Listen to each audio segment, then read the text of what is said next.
is May 18th, 3:30 in the morning. We have a frost advisory till 8 a.m. It is cold. It is clear.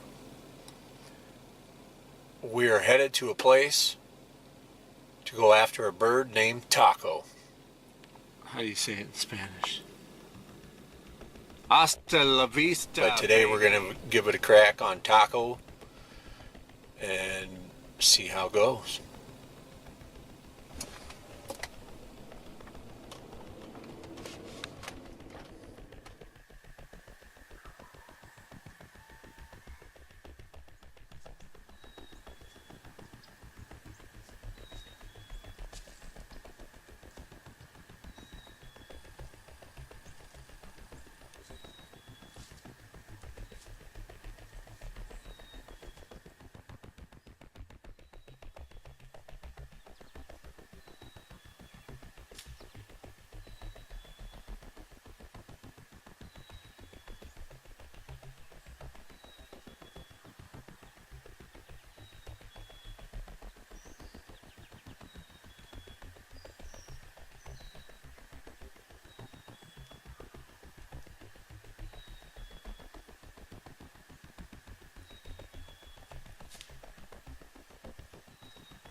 This segment brought to you by Buck Cage.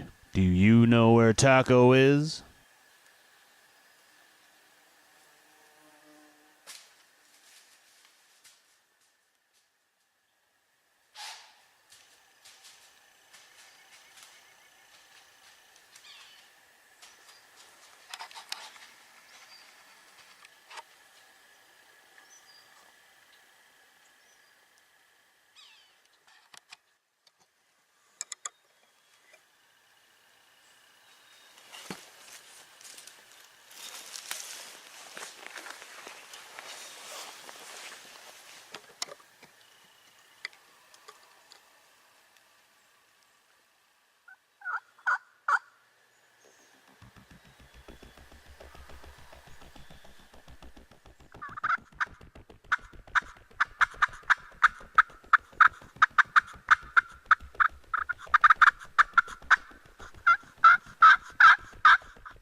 Oh my gosh.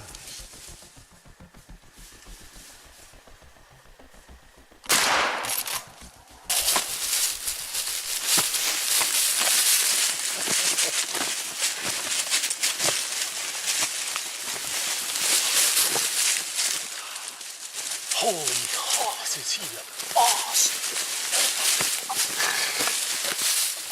Scouting pays off. No question about it. Holy cats. There's one gobbler, and he's still over there, we call Taco. And it's a valley in here. And this set of birds actually came from right where we parked. Taco's down here running hens up and down this creek and this pond. So this bird came off to our east, and when it crested the hill, it saw the decoys on the path here. And from there, it ran on the ridge top up above. There's the tree I was sitting on. That felled tree right behind the bird here is where he came down, not 20 feet away from me. And that best 15 feet looking over the decoys. So all compressed in a 25-yard pocket is where all the action took place. A very gorgeous setting right on this old logging road. And it all worked, came together. So May the 7th here in west central Wisconsin with the Boss 3G Gobbler Getter Guide Service. I got out this morning in between hunts and got myself a nice bird. It was a bit of a challenge. The weather was cold, May 7th, 40 degrees, 16-mile-an-hour winds. Had to use a little bit of call work to pull them in. Ultimately, he bit the poison apple. In between them hills is the valley of Taco. This segment brought to you by the Pet Hopper.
close.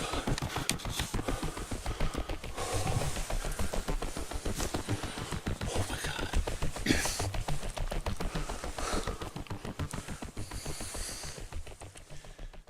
That's another big bird. That's two big birds I pulled right out of this hole here in a week. And there's more in here. So we're going to park it for a little bit longer. See if we can suck anything else in here. Stick with us, folks. This is awesome.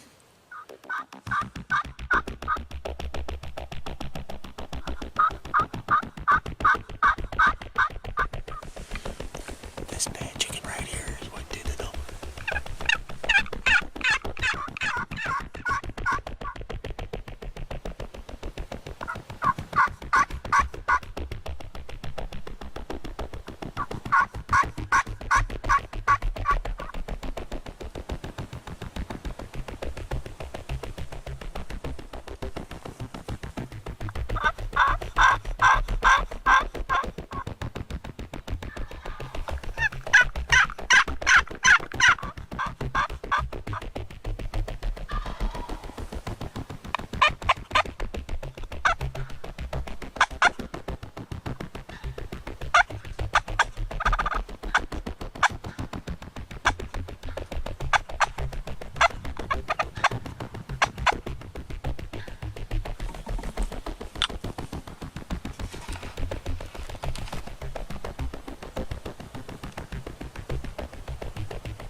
Camera bump. But that's 3 birds. Same tree. All one morning. It's snowing. 20-something degrees. May 14th.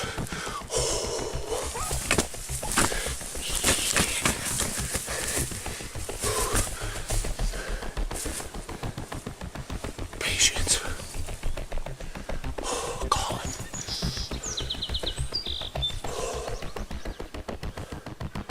And there's more in here. There were some longbeards. There were 2 longbeards. And more jigs behind them. But I was gonna take these. I still got 1 tag. It's 3 birds.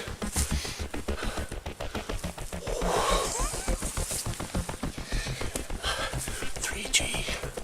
The boss finally gets to go out and hunt. Doing it. That crazy snake. They saw that thing moving. Popped their heads out. Came and stood on the edge of there. I waited till they got their heads aligned. 1 shot, 2 birds. That's 3 birds I got laying here. I'm gonna park it again. See if it can happen. How fun is that? It's quiet with those calls. I pulled out the bandit box call from Roostum Calls. Did that work? Holy cow.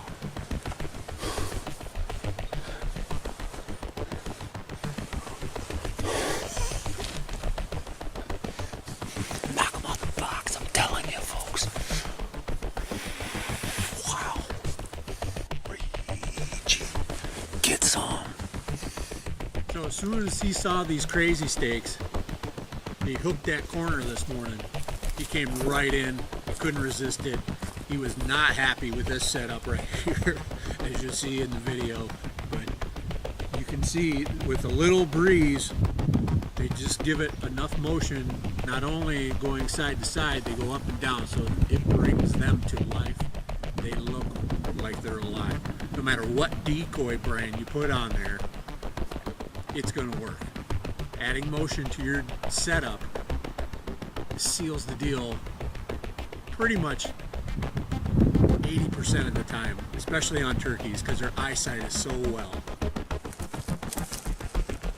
From around this corner, they hook down, they come in, right to the decoys here. He plays around with them. I dropped them. The hens go off into the woods. About 2 hours later, these jakes and a couple gobblers come up this logging path, which is the same path I sat on, not 80 yards downhill here last week and got my other tom, which came right off this hump and right down below me from walking along this field road here. So this group of birds came from down by the creek, popped out right here. They were a little hesitant. They wanted to back out. I waited till they lined up, 2 in 1 shot. I got myself 3 birds. That's a first for me. So I'm still jacked about the whole entire thing. I got 1 tag left for this week and then a couple more to go for the last week of the season here in Wisconsin. But another first for the boss. I had a hunter in who we got on a bird this past week and he's now gone. So I bought myself a couple days that I could get out and go hunt myself. And we have 23 degrees this morning. It was snowing. We have 25-mile-an-hour winds, gusts way more than that.